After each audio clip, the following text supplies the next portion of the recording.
بسم اللہ الرحمن الرحیم۔ السلام علیکم ورحمۃ اللہ وبرکاتہ۔ عابد راضی چینل کی طرف سے آج میں اپنے دوستوں کو بہت ہی پیارا عمل بتاؤں گا۔ مغرب کے بعد 7 دفعہ آپ یہ آیت پڑھیں اور عشاء کے بعد بھی 7 دفعہ پڑھیں، پھر اللہ تعالیٰ کا کرم دیکھیں۔ پڑھنا کیا ہے آپ نے؟ بسم اللہ الرحمن الرحیم۔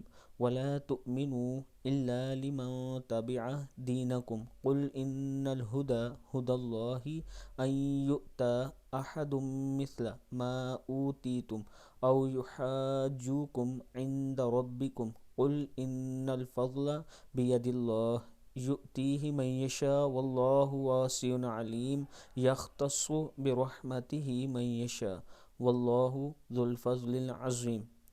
اے محمد صلی اللہ علیہ وآلہ وسلم، آپ کہہ دیجئے کہ بے شک فضل تو خدا کے قبضے میں ہے، وہ اس کو جیسے چاہے عطا فرمائے، اور خدا بڑی وسعت والا ہے، خوب جاننے والا ہے، خاص کر دیتا ہے اپنی رحمت اور فضل کے ساتھ جس کو چاہے، اور خدا تعالیٰ بڑے فضل والا ہے۔